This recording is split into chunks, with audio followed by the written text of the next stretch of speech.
Good morning from Rishikhola. এখনও কেউ ঘুম থেকে ওঠেনি, আমি উঠে পড়েছি। উঠে হোটেল থেকে বেরিয়েও পড়েছি, দেখলাম সবাই চারদিক নিস্তব্ধ। আমি ভাবলাম রাস্তা একটু হেঁটে আসি। এখন সকাল 6টা বাজে, আর কিছুক্ষণের মধ্যেই বেরিয়ে পড়বো আমি দার্জিলিংয়ের পথে। তোমাদের বলেছিলাম না আজ আরেকটা জায়গায় যাবো সিল্ক রুট ছাড়া, সেটা হচ্ছে দার্জিলিং। আজ যাচ্ছি দার্জিলিং। তার আগে এই পুরো সিল্ক রুটের যে প্যাকেজটা, তার ছোট্ট করে একটা রিভিউ তোমাদের দিয়ে দেবো।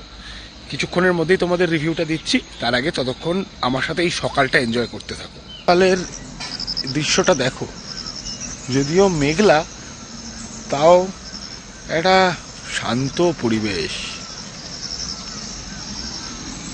কি করে যে একটা দিন কেটে গেল এই পাহাড়ি পরিবেশে আমি নিজেও বুঝতে পারলাম না।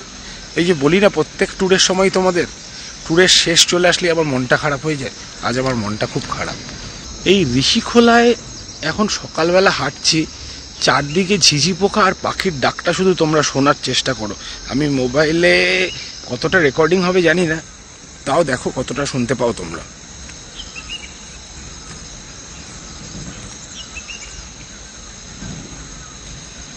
দূরে যদিও একটা লরির আওয়াজ পাওয়া যাচ্ছে, সেই লরির আওয়াজ অনেক সাউন্ডকে কেটে দিচ্ছে। কত পাখি এখানে, মানে চিন্তা করতে পারবে না। পাখি ডাকছে, দেখতে পাচ্ছ?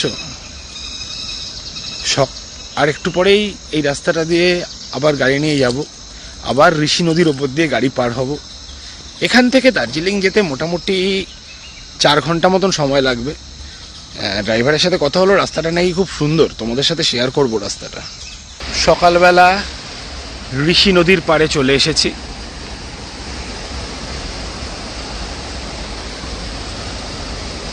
জলটা বেড়ে গেছে মনে হচ্ছে কালকের থেকে আজকে। কালকের থেকে আজকে জলটা অনেকটা বেশি লাগছে, নাকি সকালবেলায় জল বেশি থাকে জানি না। জলের আওয়াজটা শোনো।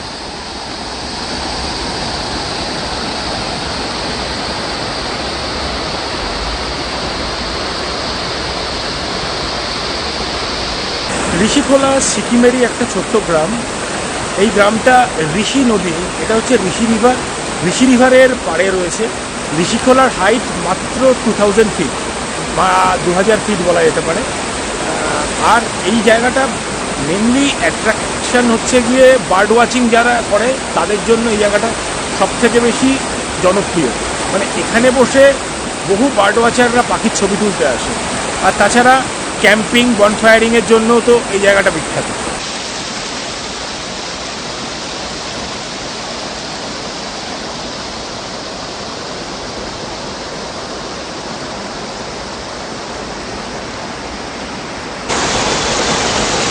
একদম রিভার বেডে দাঁড়িয়ে আছি, প্রচণ্ড স্রোত এই জায়গাটায়। আর ঠিক এই সমতল জায়গাটা দেখতে পাচ্ছ, এই জায়গাটা দিয়ে গাড়িগুলো পাস করে। ওই রাস্তাটা দিয়ে নামে গাড়িটা নেমে এখান দিয়ে পাস করে। একটু পরেই যাবো এখান দিয়ে, তখন দেখাবো তোমাদের। আমার তো জায়গাটা ছেড়ে যেতেই ইচ্ছা করছে না, কিন্তু হাতে সময় আর কম। এরপরে বেরিয়ে পড়তে হবে দার্জিলিংয়ের পথে। জায়গাটা দেখো তোমরা, চারদিকটা। আবার চলে আসবো একবার ঋষিখোলা, তোমরাও জায়গাটা মিস করো না, তোমরাও চলে আসো। হোমস্টেতে ব্যাক করছি, 7টা মতো বাজে। এই মুখের সামনে দিয়ে পোকা ঘুরছে। এবারে রেডি হব, রেডি হয়ে বেরিয়ে পড়বো দার্জিলিংয়ের পথে। ফিরে এসেছি রিসোর্টে। এসেই চা না খেয়েই বেরিয়ে গেছিলাম, এসেই হাতে পেলাম গরম গরম 1 কাপ চা। এখন চা খাচ্ছি, চা খেয়ে রেডি হয়ে ব্রেকফাস্ট করব। বেরোনোর আগে একবার রেডি হতে হতে একবার বাইরেটায় চলে এলাম। বৃষ্টি শুরু হয়ে গেছে, বেশ ভালো বৃষ্টি হচ্ছে। এই বৃষ্টির মধ্যেই এরপরে বেরিয়ে পড়তে হবে।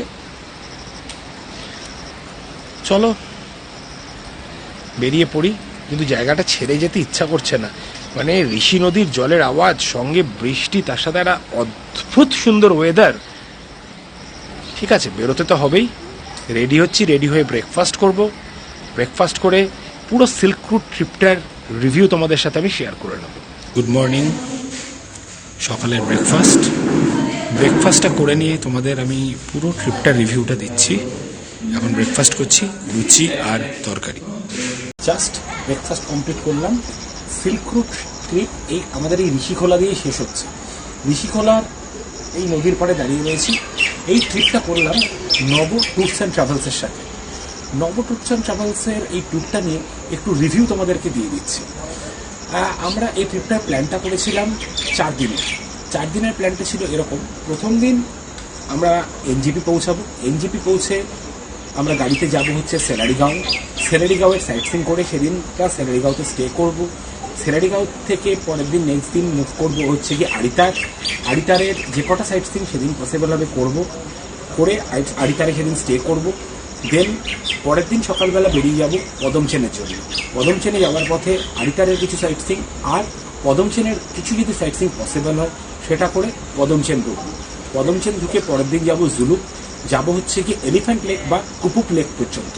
কুপুক লেক পর্যন্ত গিয়ে আবার ফিরে আসবো সেদিন ঋষিখোলা। এই ঋষিখোলাতেই ফিরে এসে রয়েছি। এই ঋষিখোলা থেকে আমার সিল্ক রুট ট্রিপ এন্ড হচ্ছে, কিন্তু আজকে যাচ্ছি একটা স্পেশাল ট্রিপে, সেটা হচ্ছে দার্জিলিং। মানে আমার ফেভারিট জায়গা, কেন প্রত্যেক ট্রিপের শেষে আমি একবার করে দার্জিলিং ঘুরতে যাই, তাই এবার যাচ্ছি দার্জিলিং। আমাদের যেটা বলছিলাম ট্রিপটা আমার ভালো মন্দ মিশিয়ে গিয়েছে। মন্দ ভালো মিশিয়ে যাওয়াটা কীভাবে শুরু করি সেটাই ভাবছি। প্রথমে আমি তাহলে প্রথম থেকেই শুরু করি।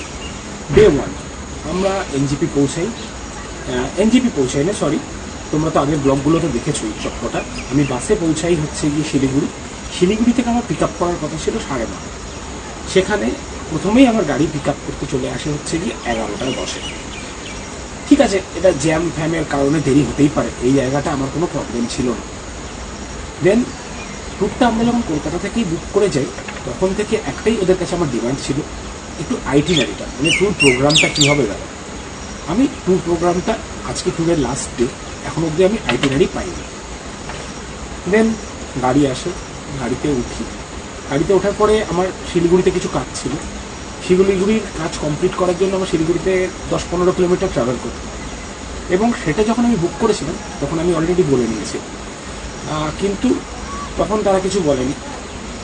কিন্তু শিলিগুড়ির কাজ কমপ্লিট করার পর তারা জানছে সেটার জন্য আমাকে এক্সট্রা পেমেন্ট করতে হবে। কিন্তু সেটা করতে হতেই পারে, সেটা আমার কাছে কোনো প্রবলেমই ছিল না, কিন্তু আমাকে ক্লিয়ার সেটা বুকিং করার সময় বলা উচিত ছিল।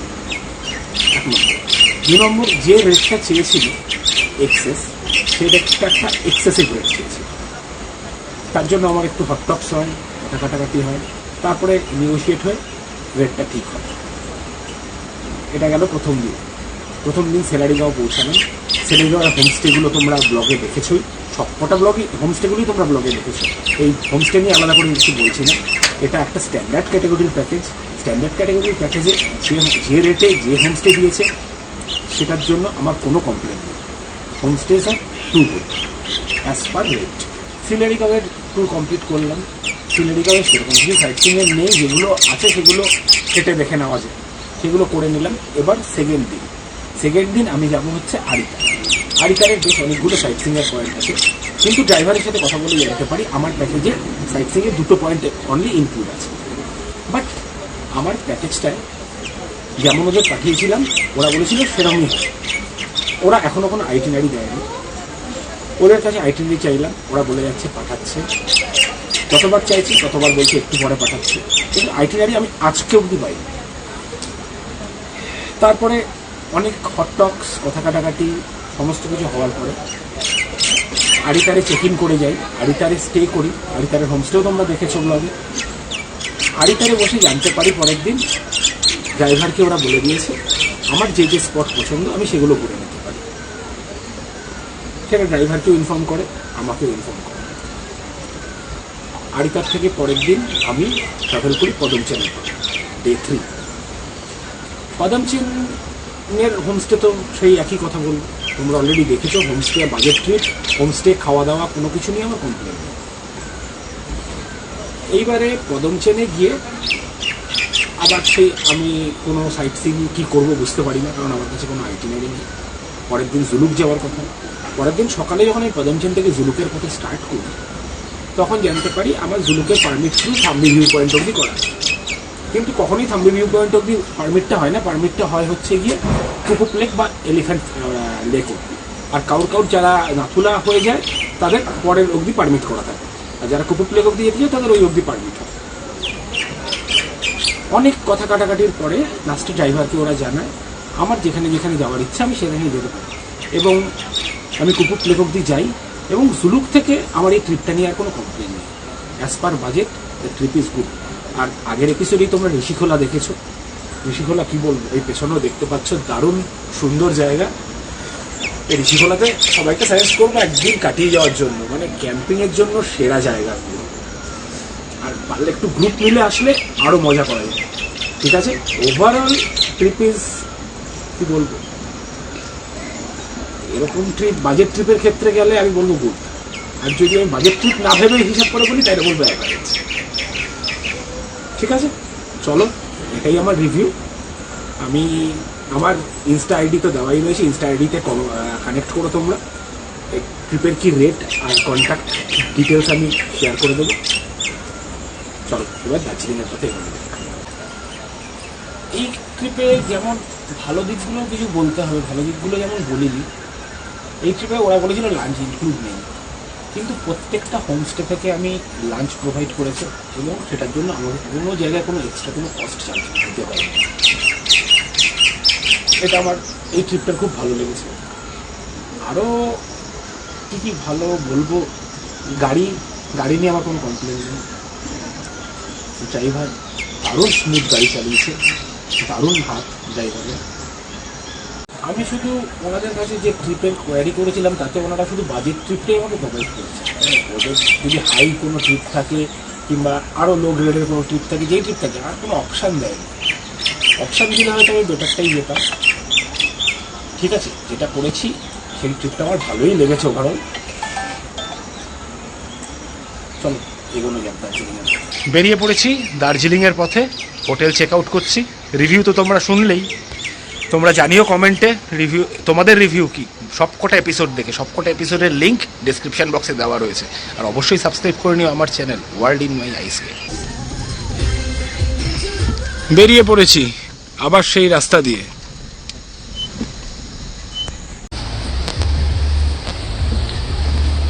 এসে গেছি ঋষি রিভারের পাশে। এবার রিভার বেডটা ক্রস করব, যেটা তোমাদের তখন বলছিলাম। এই দেখো রিভার বেড ক্রস করছি।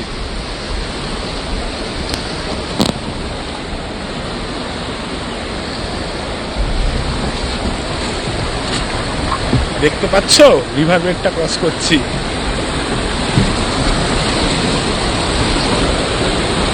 এই অভিষেক পুরো ট্রিপটা আমাদেরকে ঘোরালো। অভিষেকের ডিটেলস ডেসক্রিপশনে দেওয়া থাকবে।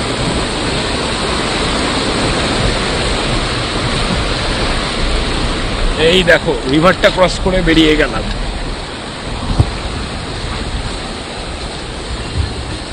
চলো দার্জিলিংয়ের পথে এবার। ওই পাটটা থেকে কালকে সব ভিডিও করেছি, ঘুরে বেরিয়েছি। এই ব্রিজটা কালকে দেখিয়েছি। এখন যাচ্ছি ঋষিখোলা থেকে অফরোড করে পুরো এবার বেরোচ্ছি মেন রোডের দিকে। যারা তোমরা মোটো ব্লগ করো তাদেরকে রিকোয়েস্ট, এই রুটটা একবার দেখাও তোমরা মোটো ব্লগ করে। ঋষিখোলা থেকে দার্জিলিং দেখাচ্ছে 81 কিলোমিটার, 3 ঘন্টা 10 মিনিট মতন সময় লাগবে। 3 ঘন্টা 10 মিনিট রাস্তা দেখাতে থাকি। চলো দার্জিলিং।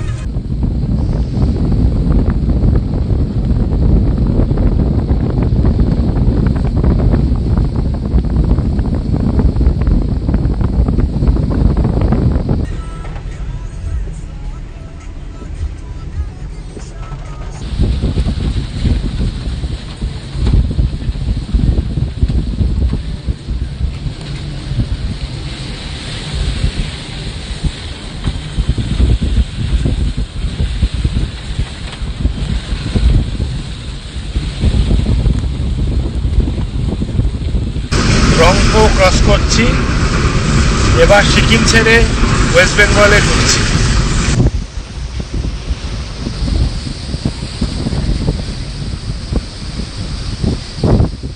দার্জিলিংয়ের পথে একটা ছোট হল্ট, তাতেও আবার 1 কাপ চা।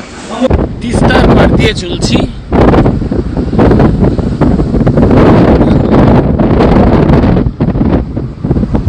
তিস্তার পাড় ধরে দার্জিলিং এর পথে।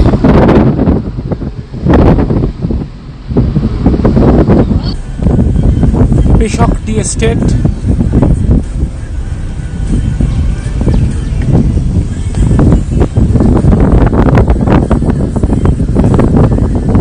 পুরনো দার্জিলিং এর এপিসোডে তোমরা দেখেছো এই পয়েন্টটা, যাওয়ার পথে পড়লো তাই নেমে পড়লাম। এসছি লাভার্স পয়েন্টে। লাভার্স পয়েন্টের ওপর থেকে ভিউটা তিস্তা আর রঙ্গিতের। আগের ব্লগে তোমরা দেখেছিলে ওখানে বেশ অনেকগুলো রিভার ক্যাম্প ছিল, যে রিভার ক্যাম্পগুলো আমি তোমাদের দেখিয়েছিলাম ব্লগে। আর এবার রিভার ক্যাম্পগুলো এখন আর নেই, কিন্তু দুটো নদীর আলাদা কালার বয়ে যাচ্ছে। জায়গাটা দারুণ, এই জায়গাটা ওর জন্যই দেখে নেমে পড়লাম। জলের কালারটা দেখো তোমরা, বাদিকেরটা রঙ্গিত, ডান দিকেরটা তিস্তা।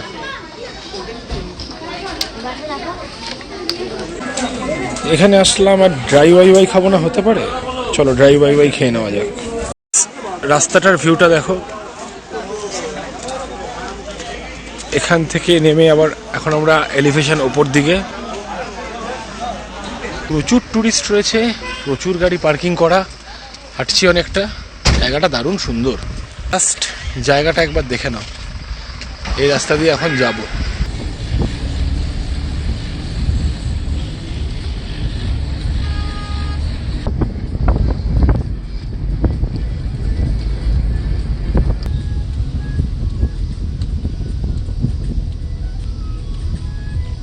এখন লামাহাটা বেরোচ্ছি।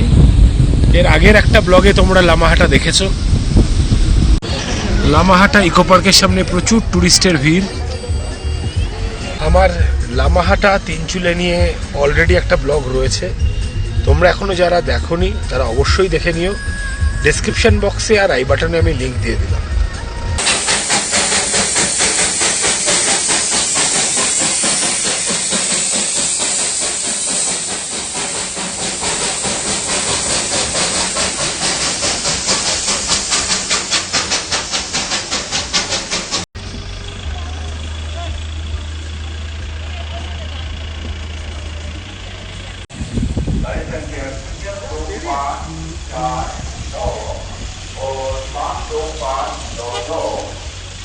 দার্জিলিংয়ের হোটেলে চেক ইন করলাম।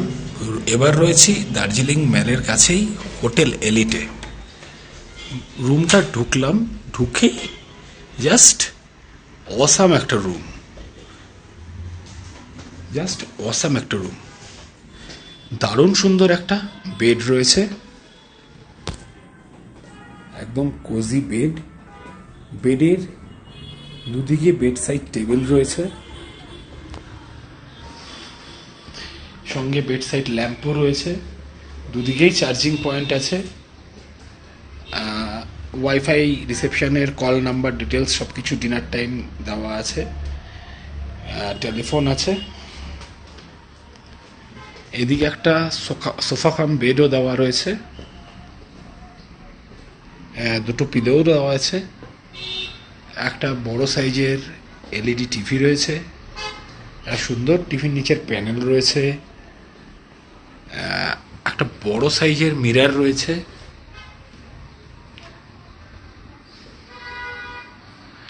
সেই সঙ্গে mineral water, tea coffee kit, electric Kettle সব কিছুই দেওয়া আছে। ডাস্টবিনও দেওয়া আছে, একটা কাবার্ডও রয়েছে, তাতে ব্ল্যাঙ্কেট, এক্সট্রা পিলো সব কিছু দেওয়া আছে।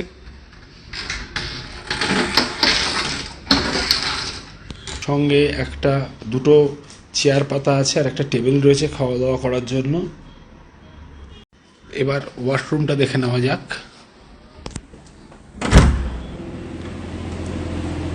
ওয়াশরুমটা বিশাল বড়, একটা ওয়েস্টার্ন কমোড রয়েছে, রেকটাম শাওয়ার রয়েছে, টাওয়েল রাখার জন্য এমপিও জায়গা রয়েছে, গিজার রয়েছে, শাওয়ার রয়েছে, hot water cold water mixing channel রয়েছে, একটা সুন্দর বেসিন রয়েছে, টয়লেটারিজ দেওয়া আছে, একটা বড় মিররও আছে।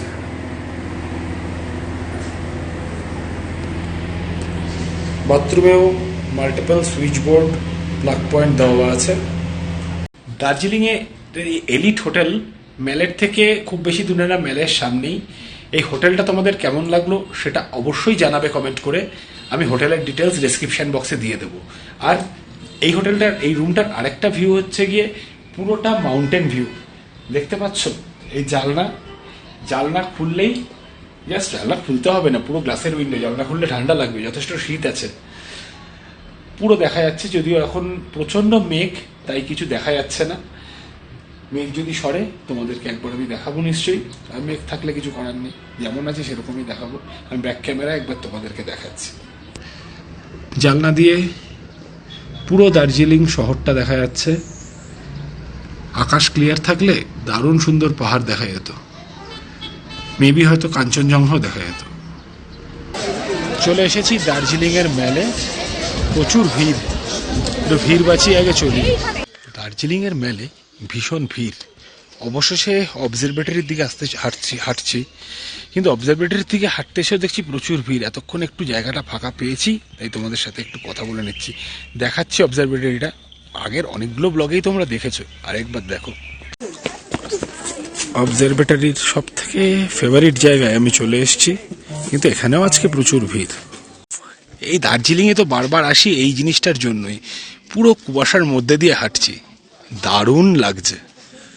এইখান থেকে তোমাদের কাঞ্চনজঙ্ঘা দেখিয়েছি একটা ব্লগে, আর আজকে এখান থেকে ঘন কুয়াশা দেখাচ্ছি, পাহাড়ও দেখা যাচ্ছে না কোনো। তোমরা তো জানোই দার্জিলিংয়ের মেলে আমার এসেই ফার্স্ট চা খেতে হয়, তারপর অন্য কিছু খাবার খাবো।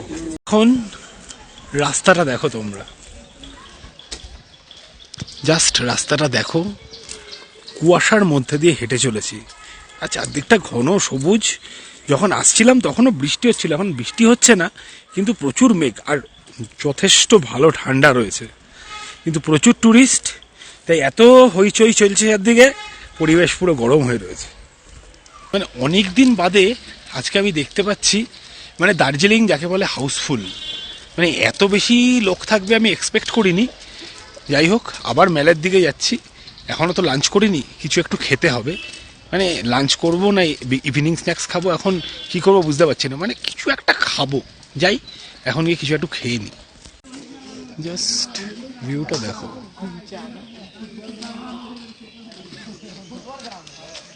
অবজারভেটরিতে দাঁড়িয়ে ভিউ, মেলের ভিড়টা জাস্ট দেখো। আমার কোনো ব্লগে বোধহয় এত ভিড় দেখোনি মেলে। জাস্ট মেলের ভিড়টা দেখতে থাকো তোমরা। ভিড়টা শেয়ার করে নিচ্ছি তোমাদের সাথে। তথাকথিত সেলফি জোন হয়ে গেছে এটা। চলে এসছি ডিকেপসে এখন খেয়ে নেবো নুডলস। দার্জিলিং মেল, প্রচুর ভিড়। আবার প্রচুর হেঁটে সন্ধেবেলা মেলে চলে এসছি। মেলটা পুরো কুয়াশায় ঢাকা, মানে কুয়াশায় কিচ্ছু দেখা যাচ্ছে না।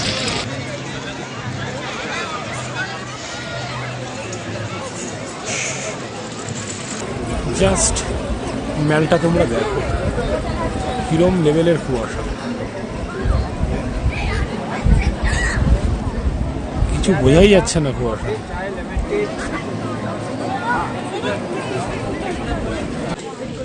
এটা হচ্ছে মল মার্কেটটা, এখন আর মলের পাশে নেই, এখন ভানু ভবনের ভেতরে হয়ে গেছে এই মল মার্কেটটা।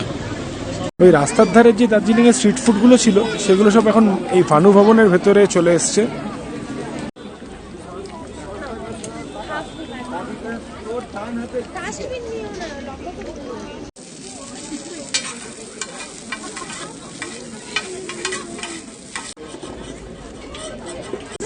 নুডলসটা একদমই ভালো ছিল না, একটু মোমো ট্রাই করা যাক। এবারে আবার এক রাউন্ড চা।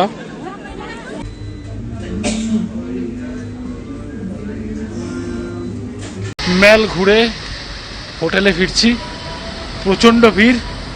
এবার হোটেলে যাই, কালকে ফেরার কথা আমার, কিন্তু এখনও বাসের টিকিটও পাইনি, ট্রেনের টিকিট ওয়েটিং লিস্ট, কী হবে জানি না। হোমস্টেতে রোজ একই ডিনার খেয়ে খেয়ে বোর হয়ে গেছিলাম। আজকের ডিনারে খাচ্ছি একটা পিৎজা আর সঙ্গে গার্লিক ব্রেড। ডমিনোজ থেকে নিয়ে এসেছি। এখানে এত ভিড়, ডমিনোজ দেখে মনে হলো আমাদের পুজোর সময় যেমনভাবে ডমিনোজ বিক্রি করে পুজো প্যান্ডেলগুলোতে, সেরমভাবে ডমিনোজে বিক্রি হচ্ছে। ফার্স্ট বললো চিকেনের শুধু সসেস ছাড়া সব আইটেম শেষ, তারপরে বললো চিকেনই শেষ, লাস্টে ভেজ পনিরের গার্লিক ব্রেড খাচ্ছি। কোনোদিন খাইনি আগে, কিন্তু খেতে দারুণ। খাওয়া শুরু করে দিয়েছিলাম, তারপরে তোমাদের সাথে শেয়ার করে নিলাম। জাস্ট অসাম খেতে। সকালে ঋষিখোলা থেকে বেরিয়ে দার্জিলিং পৌঁছেছি। তারপরে দার্জিলিংয়ের এই ভিড়ের মধ্যে মেলে ঘুরে বেড়ালাম। এখন একটু পিৎজা আর গার্লিক ব্রেড দিয়ে ডিনার করে নিলাম। আজকের ব্লগটা আমি এখানেই শেষ করছি। ভীষণ ঘুম পাচ্ছে। কালকে আমার কলকাতা ফেরা। কালকে সকালবেলা দার্জিলিংয়ের আশপাশটা একটু ঘুরে বেড়াবো। ঘুরে বেরিয়ে গাড়ি করে নেমে পড়বো। নেমে পড়ে কিসে ফিরবো জানি না। আমার ট্রেনের টিকিটও কনফার্ম নেই, বাসেরও টিকিট নেই। দেখি কি করছি, দেখতেই পাবে তোমরা আমি কি করছি। চলো দেখতে থাকো। আজকের মতন টাটা।